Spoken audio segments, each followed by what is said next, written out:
गेल्या 2 ते 3 आठवड्यांपासून राज्यात पावसानं दडी मारली आहे। त्यामुळे पेरण्या खोळंबल्या असून उगवून आलेल्या पिकाची वाढ देखील खुंटली आहे। मोठ्या क्षेत्रावरील पिकं करपण्याच्या मार्गावर आहेत। सध्या गावगाड्यावर केवळ पावसाची चर्चा आहे। आज आपण ज्येष्ठ कृषी हवामान तज्ञ डॉक्टर रामचंद्र साबळे यांच्याकडून येत्या आठवड्यातल्या पाऊसमानाबद्दल जाणून घेणार आहोत। सर, या आठवड्यात राज्यातलं पाऊसमान कसं राहील, काय सांगाल तुम्ही याबद्दल?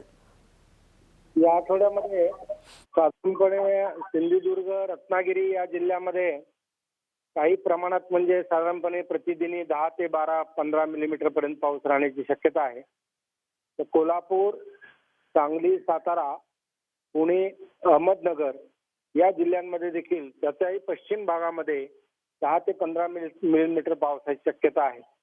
उर्वरित महाराष्ट्रामध्ये तुरळक ठिकाणी अल्पसा पाऊस होण्याची शक्यता आहे, परंतु पावसाचं प्रमाण आणि इतर जर पाहिलं तर सध्याची पिकाची परिस्थिती पाहता त्या मराठवाड्यामध्ये, विदर्भामध्ये, त्याचप्रमाणे उत्तर महाराष्ट्र आणि पश्चिम महाराष्ट्रातले देखील जिल्ह्यांचे पूर्व भाग याच्यामध्ये पावसाचं प्रमाण अत्यल्प असणं शक्य आहे। पाऊस अतिशय कमी होणं शक्य आहे आणि या सर्व परिस्थितीचा जर आपण आढावा घेतला तर साधारणपणे जूनच्या शेवटच्या आठवड्यापासून पावसाने उघडीप दिलेली आहे। संपूर्ण या मान्सूनवरती अल निनोचा परिणाम आहे आणि अल निनोच्या परिणामामुळे हे सगळं घडत आहे। हिंदी महासागरातलं आणि बंगालच्या उपसागरात तयार होणारं जे पाण्याची वाफ आहे, बाष्प आहे, ते संपूर्ण पूर्व दिशेने प्रशांत महासागराच्या दिशेने जात आहे। आपल्या राज्यावरती हवेचा वेग वाढलेला आहे, वाऱ्याचा वेग वाढलेला आहे, परंतु हे वारे कोरडे वारे आहेत, त्यामुळं त्या वाऱ्यांमध्ये बाष्प नाही, ढगांचं प्रमाण अत्यंत अल्प आहे, त्यामुळे हे पावसाचं प्रमाण कमी राहणार आहे। आणि या परिस्थितीमध्ये आता जी पेरलेली पिकं आहेत ती साधारणपणे त्या पिकांची काय काळजी घ्यावी, कशा प्रकारे करता येईल, त्याच्यामध्ये हलक्या आणि मध्यम जमिनीवरच्या जी खोलीची पिकं, मध्यम जमिनीवर पेरलेली जी पिकं आहेत ती या संपूर्ण सिस्टीम मध्ये पाण्याचा ताण पडून काही ठिकाणी आपली पिकं जाणं शक्य आहे। त्याचबरोबर ज्या भारी जमिनीवरची पिकं आहेत त्या पिकांना देखील पाण्याचा ताण पडत आहे।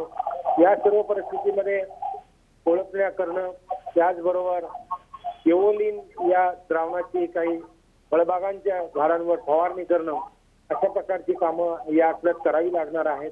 पाऊस आणखी लांबला तर मात्र आता खरीपाची पेरलेल्या पिकांची फार बिकट परिस्थिती होणं शक्य आहे। कोकणामध्ये भात रोपांची लागवड काही ठिकाणी पाऊस झाला होईल त्या ठिकाणी करणं शक्य आहे, परंतु संपूर्ण कोकणचा देखील अभ्यास करता म्हणजे दक्षिण कोकणामध्ये देखील पावसाचं प्रमाण त्या मानानं जसं असतं नेहमी तसं नाही आहे आणि उत्तर कोकणामध्ये तर पावसाचं प्रमाण अत्यल्प आहे।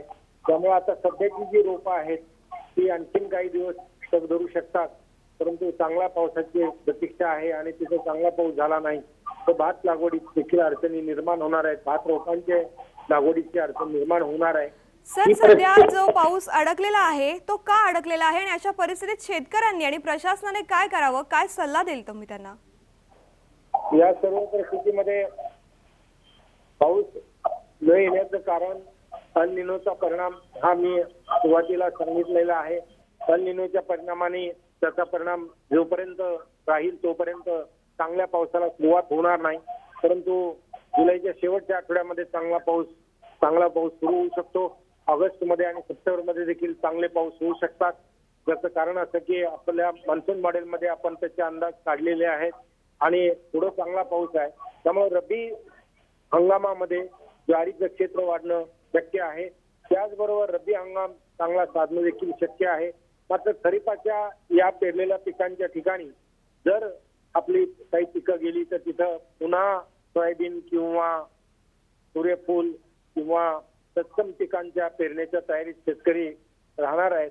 कपाशीचे देखील कमी कालावधीचे वाण पेरण्याच्या तयारीत काही शेतकरी आहेत, परंतु चांगल्या पावसाच्या प्रतीक्षेनंतर आणि चांगला वापसा आल्यानंतरच ते पाऊस चांगला झाल्यानंतर वापसा आल्यानंतरच पेरणी करणं हे हिताचं आहे। कारण पाऊस कमी असताना पेरणी केल्यास आपलं बियाणं वाया जाऊ शकतं दुबार पेरणीची वेळ येऊ शकते ते टाळलं पाहिजे. त्याला कारण असं की तो खर्च कारण नसताना आपण खर्चात पडतो आणि नंतर आपण अडचणीत येतो. तसं होता कामा नये. हंगामाची परिस्थिती पाहून, मान्सूनचं पावसाचं प्रमाण पाहून आणि मान्सूनची स्थिती पाहून किंवा मान्सून जे काही अडथळे आहेत मान्सूनमध्ये एल निनोचे ते ज्या क्षणी कमी होतील त्यानंतर पाऊस चांगला सुरू होईल आणि त्याची प्रतीक्षा करणं हेच आता आपलं काम आहे. या ठिकाणी आता पाण्याची सोय उपलब्ध आहे त्या ठिकाणी ठिबक सिंचन आणि तुषार सिंचन प्रणालींचाच वापर करणं, कपाशीच्या पिकाला काही प्रमाणात आपल्याला जर का पाणी देणं, सुरक्षित पाणी देणं शक्य असेल तर पाणी देणं, अशा पद्धतीने आपल्याला सध्याचं पीक जगवावं लागेल.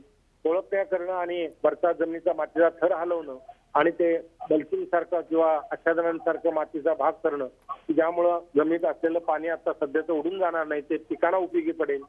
अशा प्रकारे आपल्याला योजना आखावी लागेल. धन्यवाद सर, तुम्ही दिलेल्या या माहितीबद्दल.